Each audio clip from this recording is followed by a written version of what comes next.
Hello. Welcome to another episode of Monster Territory brought to you by the Foul Territory Network. Listen, everybody. We were so happy for a few days there, man. I literally tweeted, a few days ago, the day after the Alex Bregman signing, saying, I've been a Red Sox fan for so long now, over 25 years, and I've seen a lot of happy times, but the way Red Sox fans were on social media after the Alex Bregman signing, a day after, a couple of days after, it was some of the happiest times I've seen, mainly because, the last few years have just been, so down.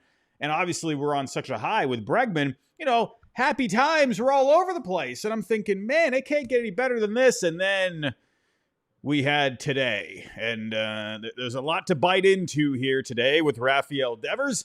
And Raffy saying no to moving off third base. I'm going to give you my thoughts on that. We're going to break it down. There's a lot to bite into with that one. We're going to go over the Alex Bregman press conference, give you my thoughts on that. We haven't done an episode since the Alex Bregman signing. It has been a few days now, so I'm going to give you my thoughts. The biggest takeaways I thought personally from that press conference. You had a lot of people speaking there. And hey, Dylan Cease is in the news as well. Is the Red Sox offseason even over at this point? Sam Kennedy, he touched on a couple of things in the last couple of days here. We'll talk about that as well. But a lot to talk about tonight, everybody. If you can, just hit that like button for us. Hit the subscribe button. If you are new, think about subscribing. If you're looking for the most comprehensive Red Sox coverage out there with Foul Territory now, hit that subscribe button. We're trying to get to 3K by opening day.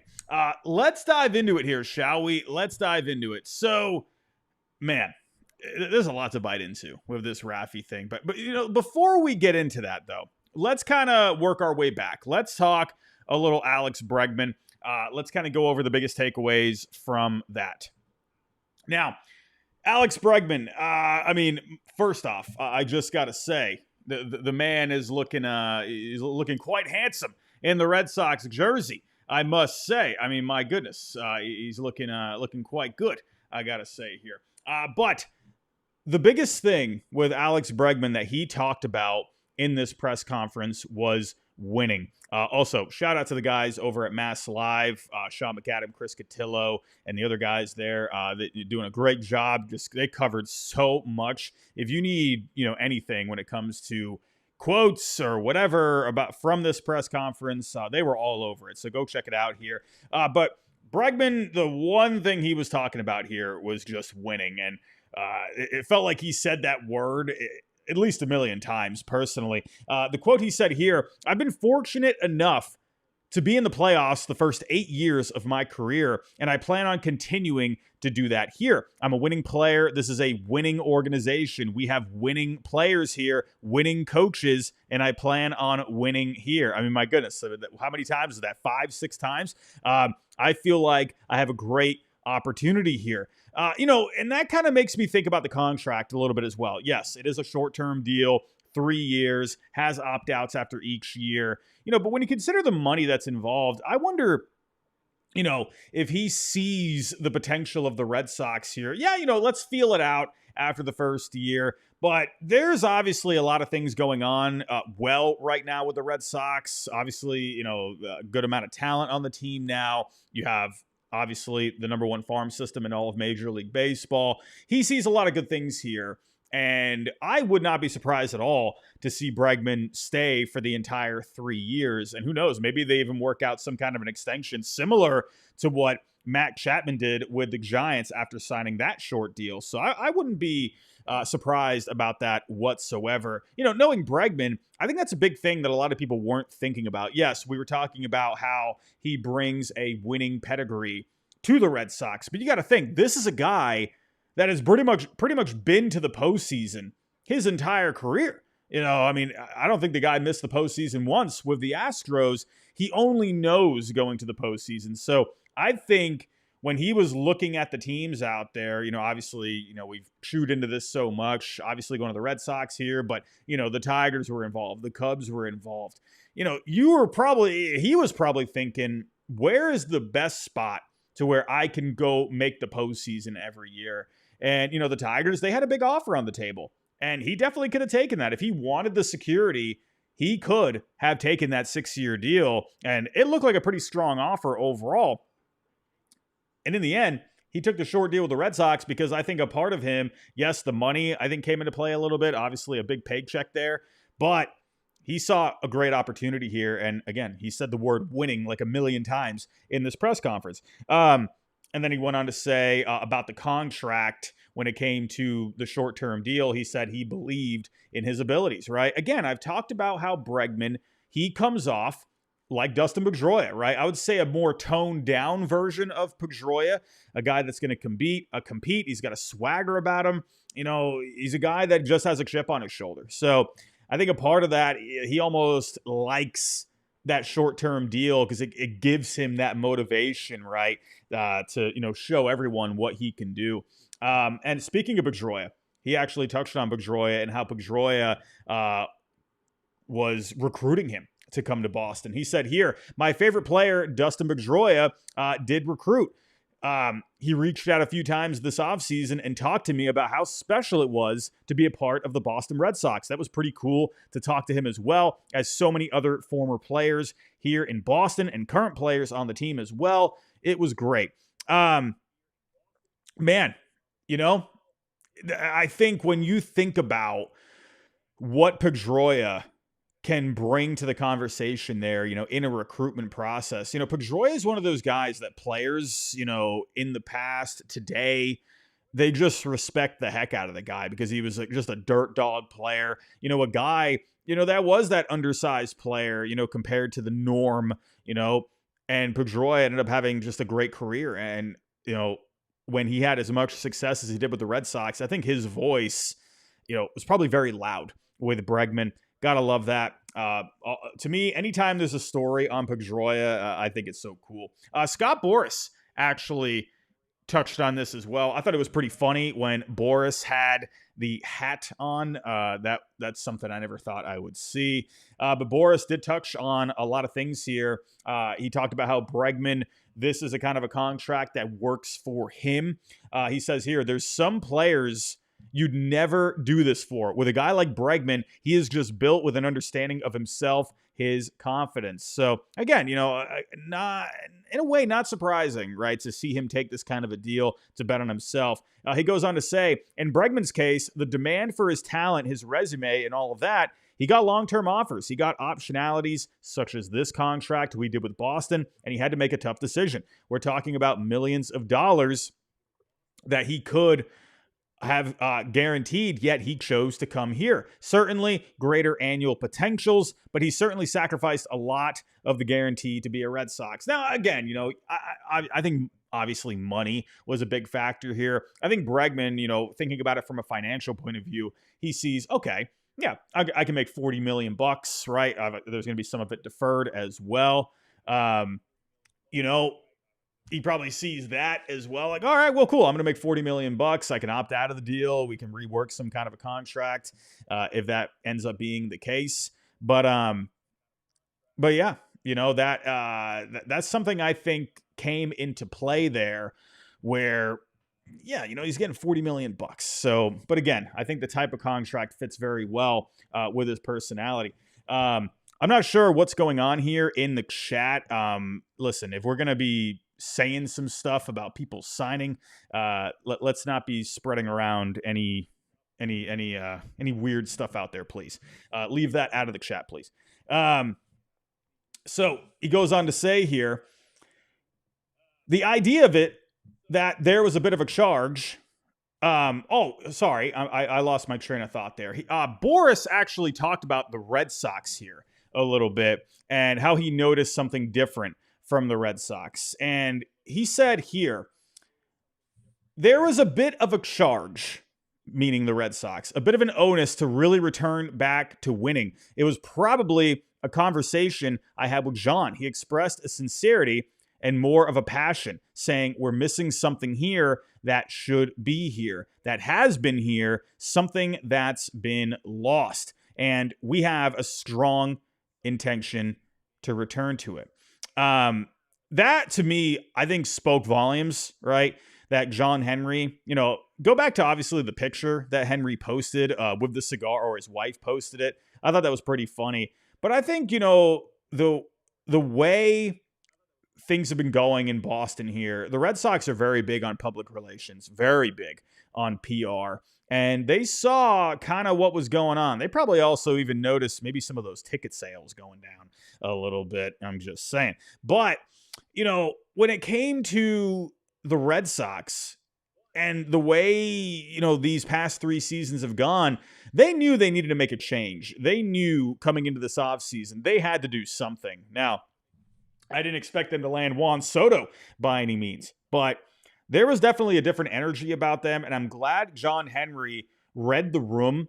And I'm glad, he saw what needed to be done, because it felt like John Henry wasn't even in the picture, right? Bringing in Theo Epstein, I feel like that was a forgotten thing here a little bit. And I actually read a story today about Theo Epstein and how, he's been very big for Craig Breslow as of late. So, I think that was a big thing. And I think John Henry even saw something then, thinking, okay, Craig, obviously, he's a very smart guy, a guy that, could be a pretty good president of baseball operations. But I felt like putting him with Theo, one of the most successful GMs and president of baseball operations of all time, pairing him with Craig, I think it was a big thing. And I think John Henry,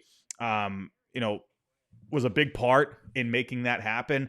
And I'm glad, John just, again, read the room and knew a change needed to be made. And, Scott Boras talking about that, say what you will about Scott Boras and, the way he's, handled negotiations in the past. But when he, says something like that, I think it speaks volumes.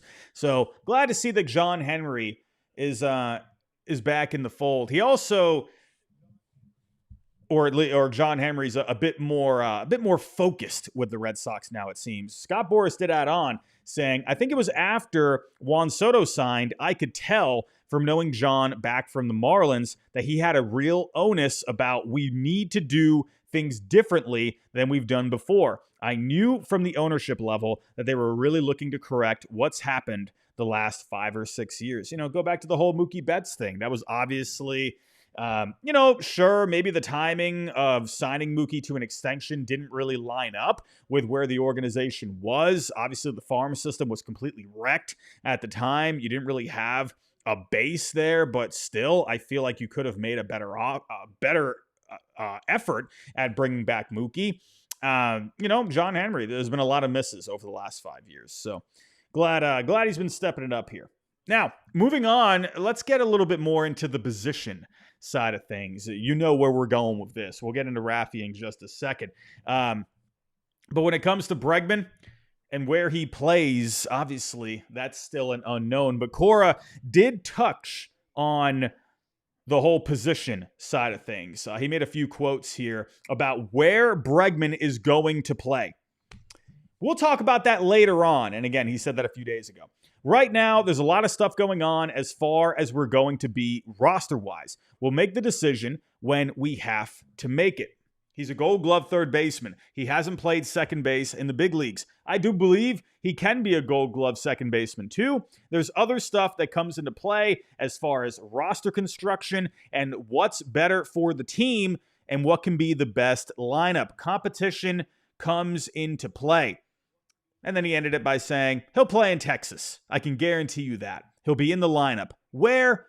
We'll talk about that later. Now, let's get into the story of the day, shall we? Let's get into the story of the day. And also, they did touch on Kristian Campbell a little bit as well. There's a lot of noise about Kristian Campbell right now. There's a lot of noise going on with him. Rob Bradford actually tweeted out today, Kristian Campbell told me this morning he has been working out pretty much exclusively at second base.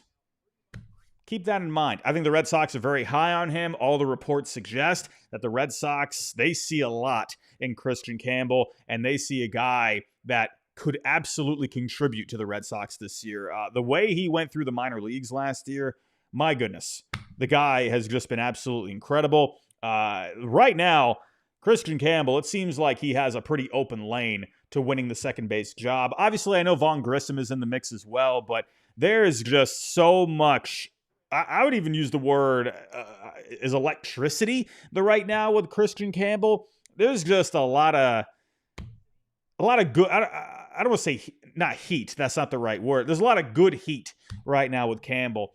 He's building up steam, and if he ends up having a good spring training, then yeah, he's obviously going to be a part of this conversation. But moving on to Raffy, right? Moving on to Raffy here. And, when it comes to Raffy,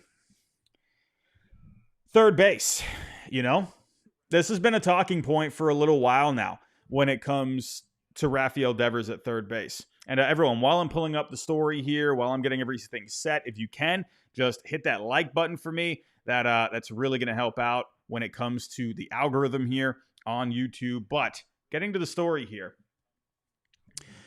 Rafael Devers, third base.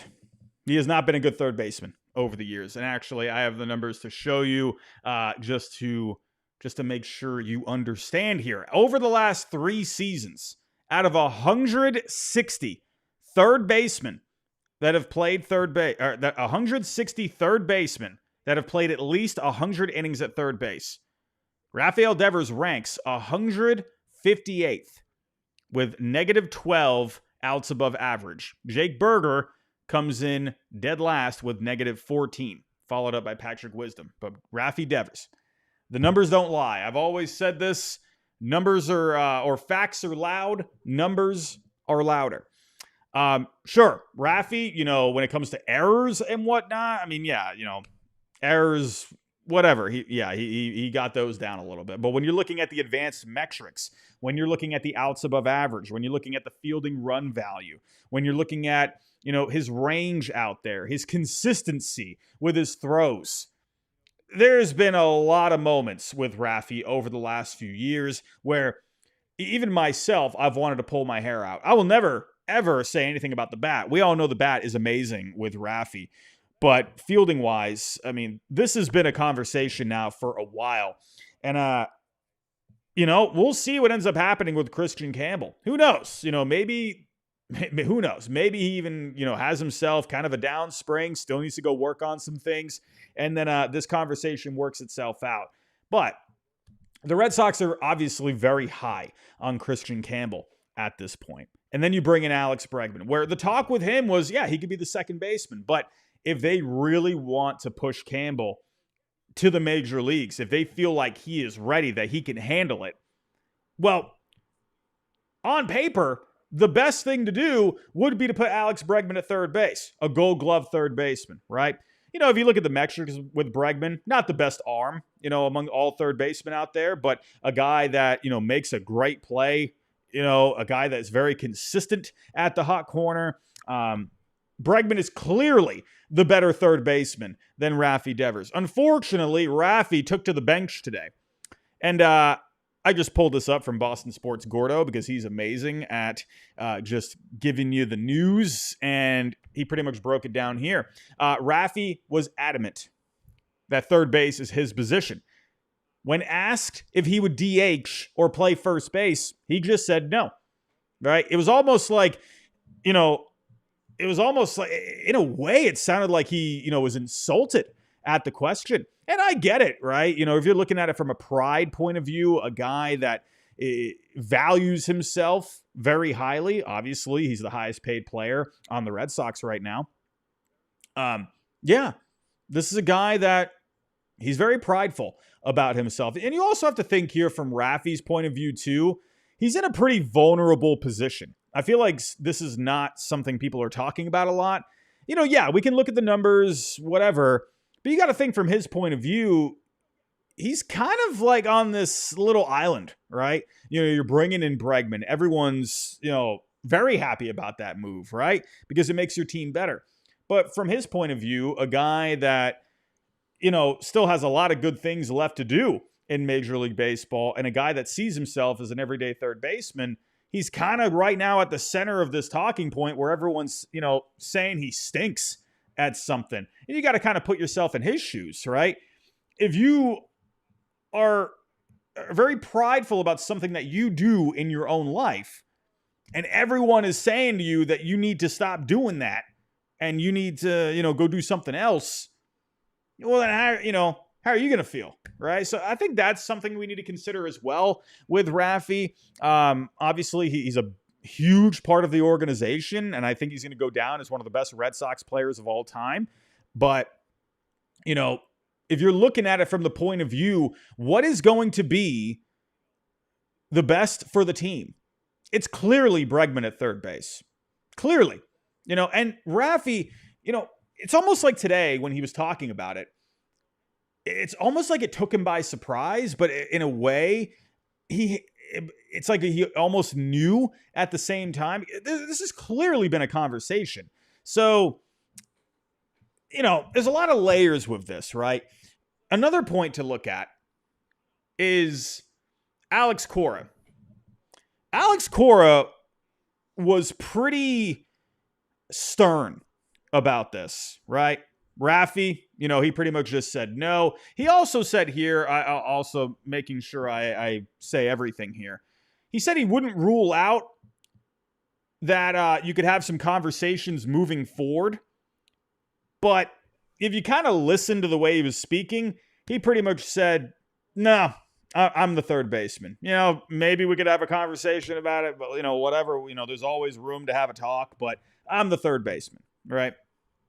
It is what it is. Also, I believed Chris Cotillo asked him if this could lead to maybe asking for a trade.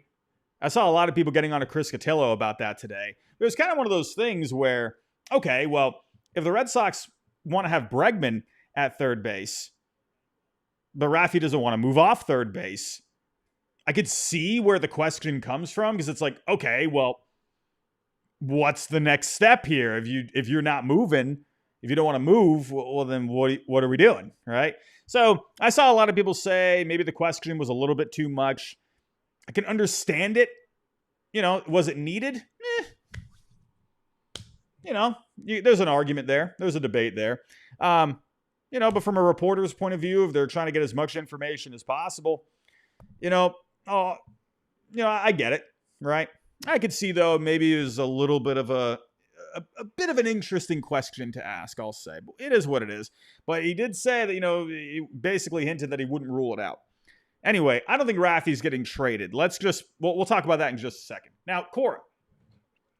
He was very stern about this. He pretty much, when asked about this, and Raffy, another thing that he said was he was promised that he was going to be the third baseman, right? When he signed the extension, that they gave him his word, and he felt like it's not good business to go against your word. I agree.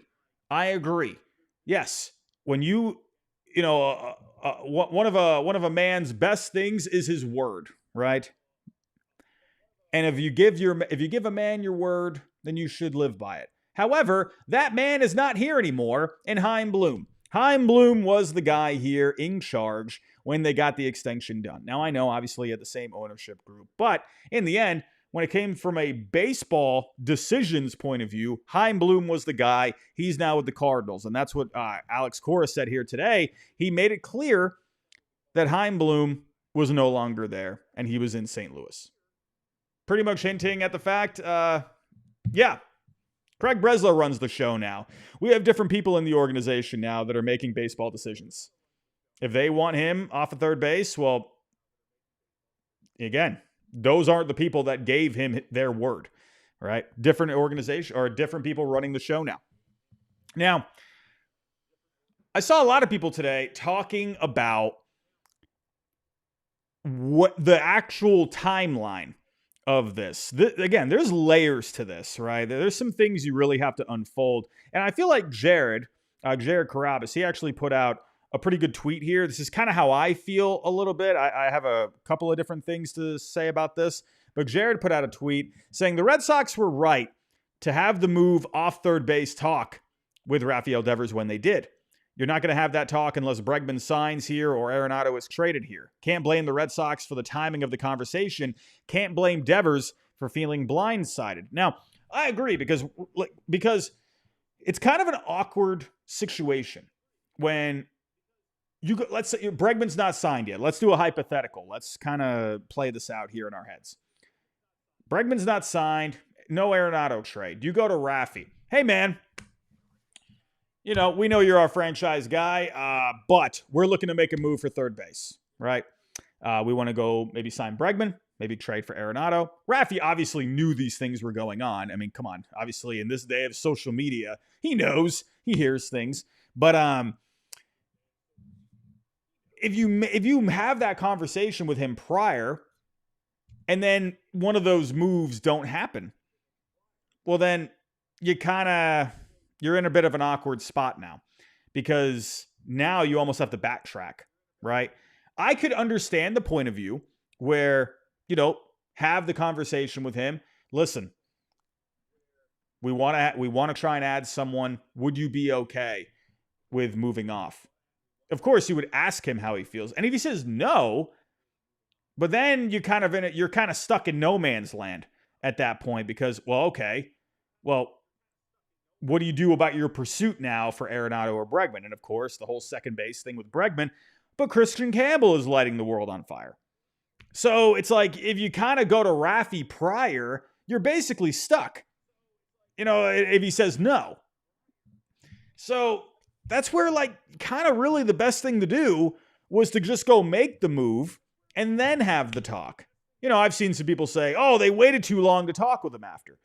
Well, things are happening, things are going on, and maybe that was the best time to have the talk with him.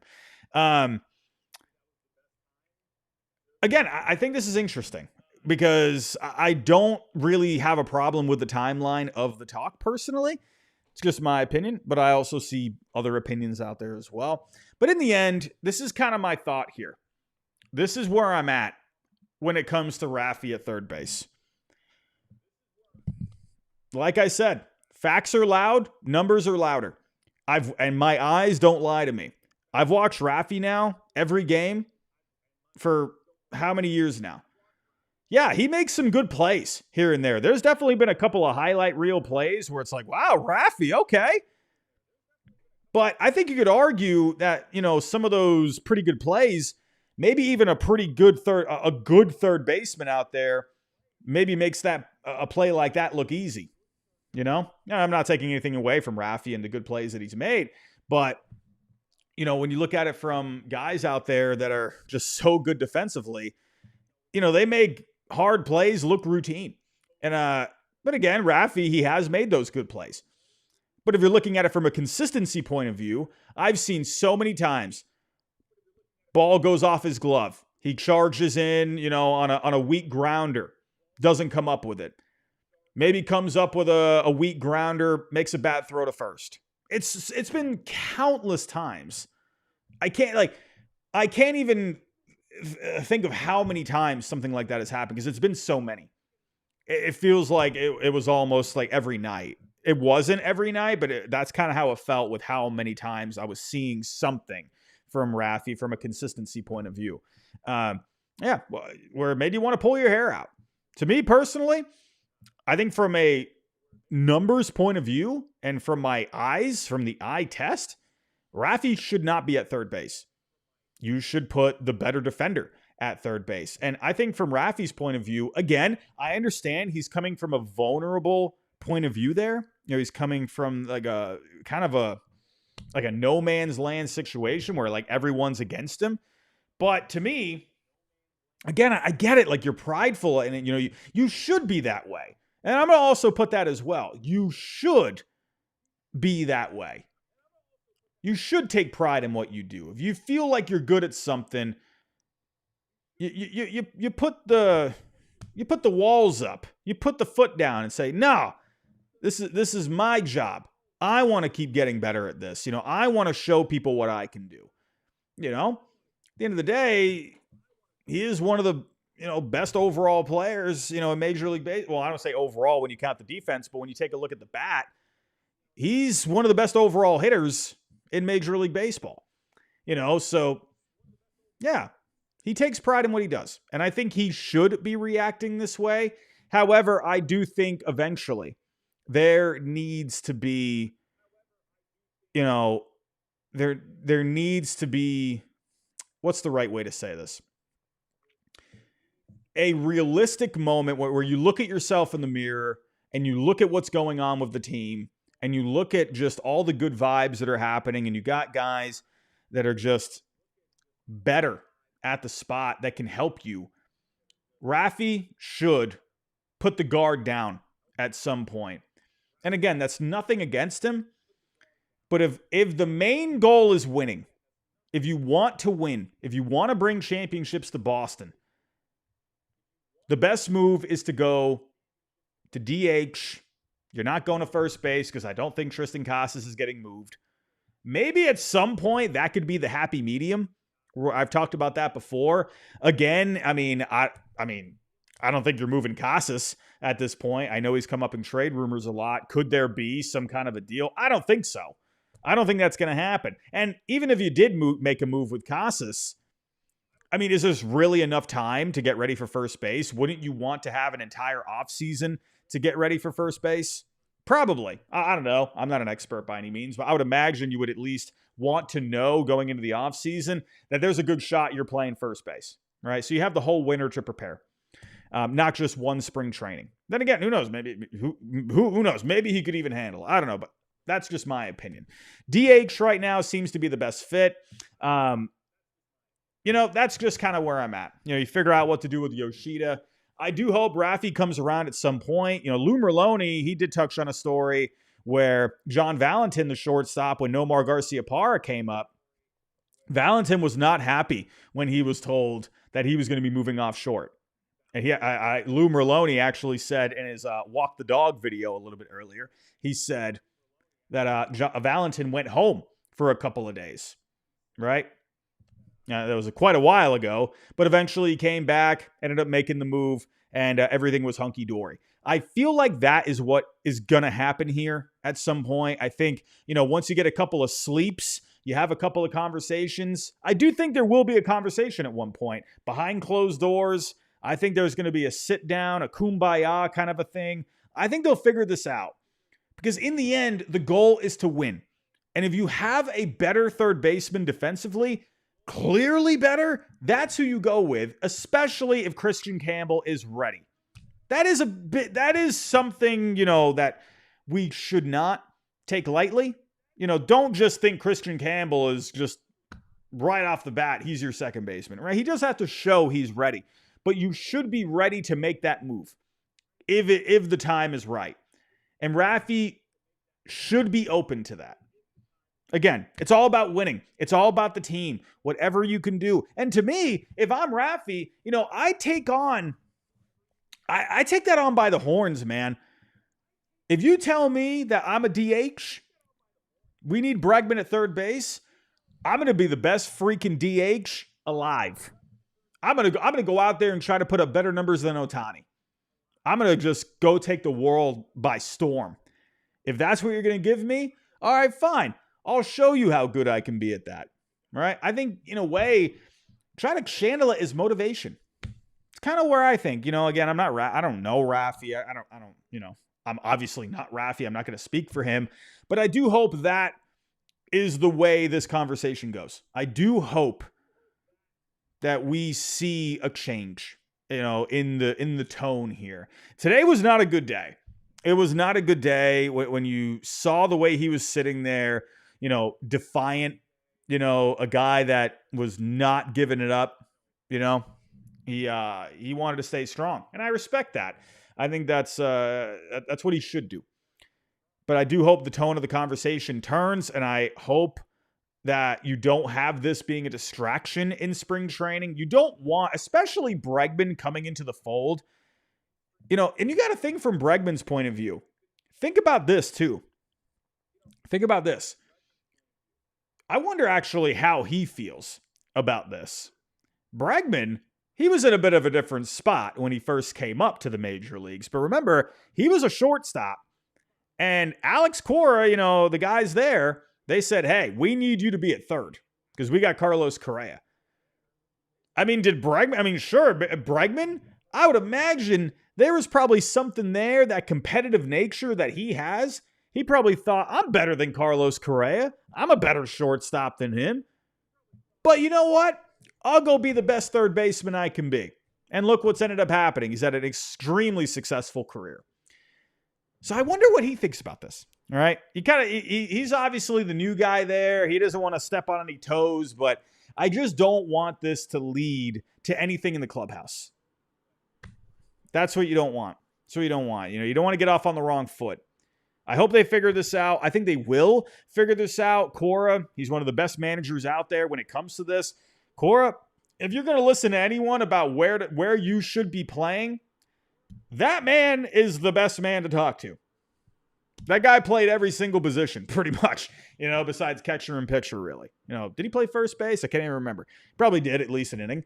But I think they'll figure it out. I think Cora, he'll get on the same page. I think Raffy will come around at some point, because in the end, you want to win. You got to put the best team on the field. And listen, I've been saying this from the entire offseason, and I've been mentioning this too. You see words like Craig Breslow, he wants to bring the most wins to the team, right?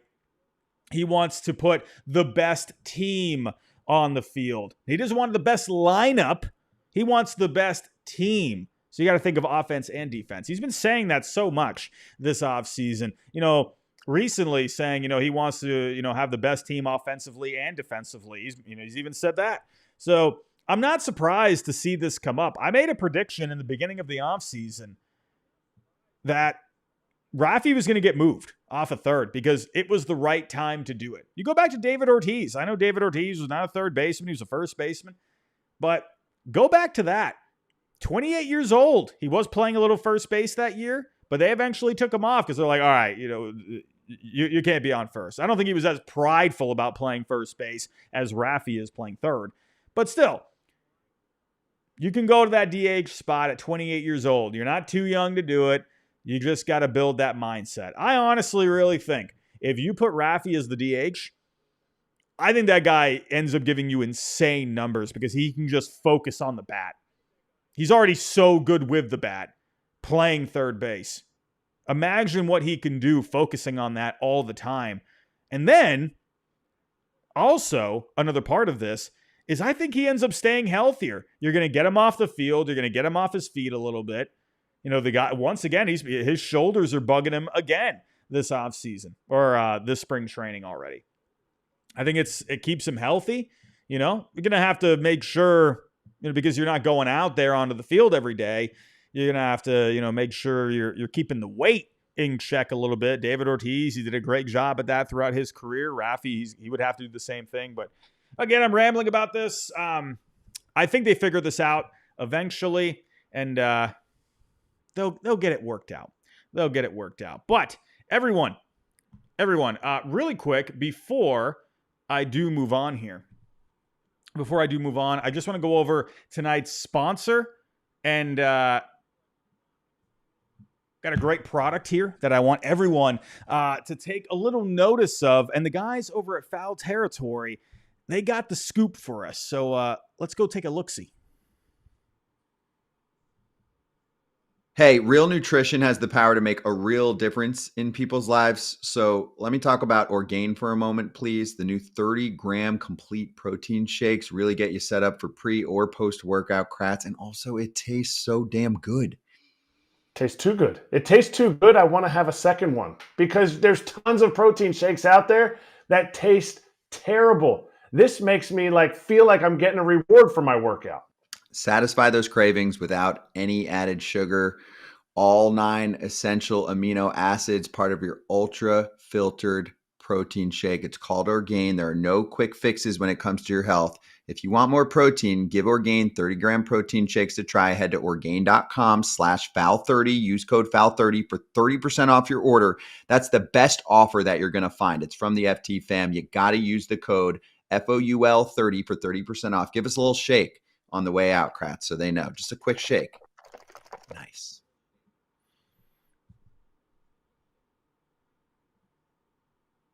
Okay. All righty. But again, go to Ordain.com.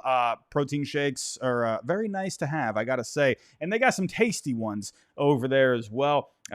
You know me. I'm always banging and clanging in the gym, and 30 grams of protein, not too bad. Go to ordain.com and use the code FOUL30 to get 30% off on your order. Pretty solid deal. But everyone, let's go to our last story of the night here. We got a little Dylan Cease in the news. What the heck is going on here with Mr. Dylan Cease? Well, we got a little something here from Sean McAdam the other day. Actually, Jared Carabas had this first on Twitter. He actually said to someone on Twitter that he was hearing that the Red Sox like Dylan Cease. And then Sean McAdam, he followed up with it with an article on Mass Live and confirming that. This is very interesting. This was a big talking point over the weekend, a big discussion, big debate over the weekend. I saw a lot of different opinions on this. Like way too many different opinions on this. You pretty much had, half of the people thinking, nope, it's only 1 year of Dylan Cease, not worth it, not worth giving up the players. And but then I saw other people thinking, hello, we're trying to win a World Series over here, for crying out loud. Like, why would we not go after Dylan Cease? I'm kind of in the middle, right? Obviously, I would love to have someone like him in the rotation. You would have to figure out the rotation at that point. I mean, if you bring him in and you're not giving up, say, like Cutter Crawford, I mean, you got to figure out like who's going where, right? Lucas Giolito, is he the long man in the in the bullpen, or like you paying him that much money to be, your sixth starter, pretty much your swing man out there? I don't know about that. I don't know if he would even want to do that. So there would be a logjam there a little bit. But Dylan Cease, no doubt, would upgrade your rotation. However, I do think what you're giving up matters, but this is where I could see maybe you could figure something out when it comes to the Red Sox point of view, right? Obviously we're talking about Kristian Campbell here a lot in this episode. Don't forget about Roman Anthony. Don't forget about him. Let's say they feel Roman Anthony is ready. He is ready for opening day. This is a guy that can contribute to the Red Sox on day one, just like Jackson Merrill did for the Padres last year, right? Jackson Chourio did for the Brewers. If they feel like Roman Anthony is ready to go, well, then you got a surplus of outfielders at that point. Sean McAdam, he did mention in his article that maybe someone like Wilyer Abreu could be an option, right? The Padres, losing Jerickson Profar this past offseason, going to the Braves, all they did was bring in Jason Hayward and Connor Joe. Maybe someone like him could be an option. However, that's a big ask, right? Because, that is asking a lot of Roman Anthony from day one. I would imagine, especially with the way the Red Sox have always done things, they like to ease these guys to the major league level. Maybe, someone like Kristian Campbell, that's a little bit different. Jackie Bradley Jr., go back to him. They were pretty aggressive with him. They put him on the opening day roster in 2013. Out of spring training because he was just hitting so well that spring. So they were aggressive with him. I could see them doing that with Campbell here because he's just made such good strides over the last year, and the numbers were off the charts. But if maybe they feel like Roman Anthony, there's no need to rush him. So maybe they would be a bit more comfortable just putting him in AAA to start off the year, where right now the Red Sox, you got Vaughn Grissom at second base. So, you could, who knows how he's going to perform. I mean, that's another thing to pay attention to this spring. But, if you really wanted to fill a hole, second base has been a hole for the Red Sox. So you could be aggressive in that situation. So getting back to the point, again, it really comes down to, is someone like Roman ready? If he is, if they feel like he's ready to take that mantle, then maybe someone like Wilyer Abreu could be a guy you send back, right? Personally, I could see where that might be a little bit too much. Value-wise, right now at least, they do line up pretty close in my opinion. Dylan Cease is one of the best pitchers in baseball. He's been one of the best pitchers over the last few years. This is a guy that could give you, he could be a 5 wins above replacement pitcher. Would be amazing for the rotation. So 1 year of him, at least value-wise, based compared to the projections of Abreu moving forward, they're pretty, I would say pretty close, right? Because Dylan Cease is that good, right? But Willier, you never know. He could take a big step forward, and he could end up being even better than he was this past year. So I do see the risk there. But then I also just see how much of a surplus you have. So usually when it comes to the rental guys, I think it's best to deal from a surplus, right? Where it's not going to hurt you. Yes, it stings, but because you already have other internal options, it's not going to be a hindrance on you long term. So that's where Abreu, I could see the logic of that. But then again, I also wonder, getting back to the point with Anthony, if you feel like he needs a little time, or you just want him to really perfect those little things, you bring him up later in the year.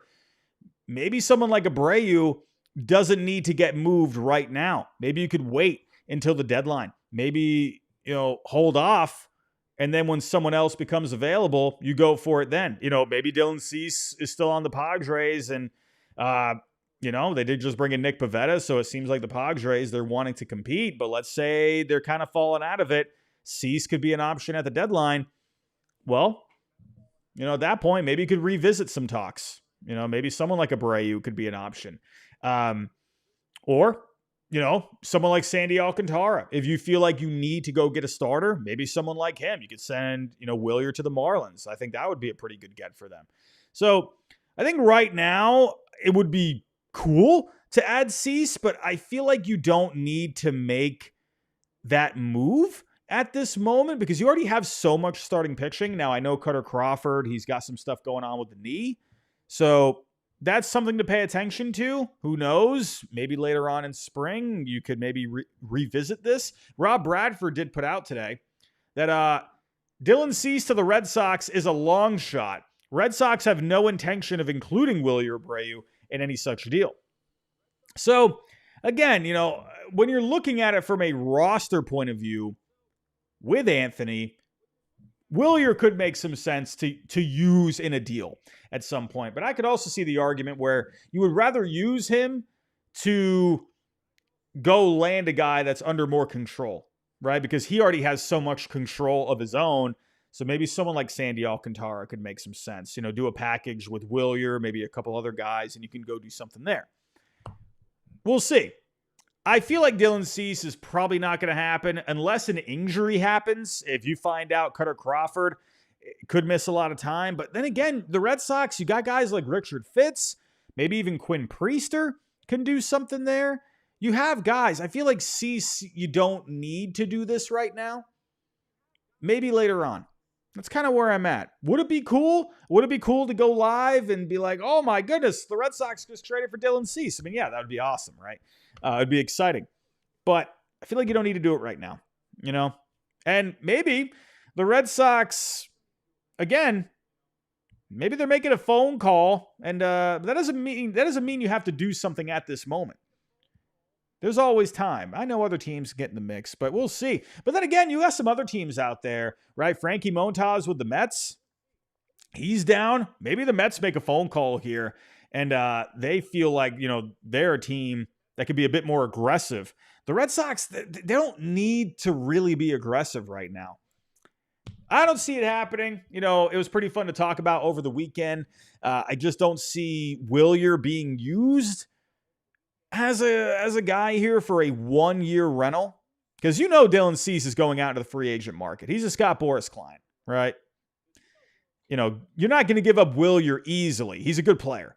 You don't want to do that. You don't. Even though you have Roman there, you don't do that right now. I think right now you keep that stability out in right field. He's a very good right fielder for you. He's very good defensively. He's going to give you a good bat from the left side. Let's see how he does against left-handed pitching this year. But no, you don't give up Willier right now. I don't think this is the right move to make. Just my opinion. I see the idea, though, behind it. So if it happened, would be pretty cool. I don't see it happening, though.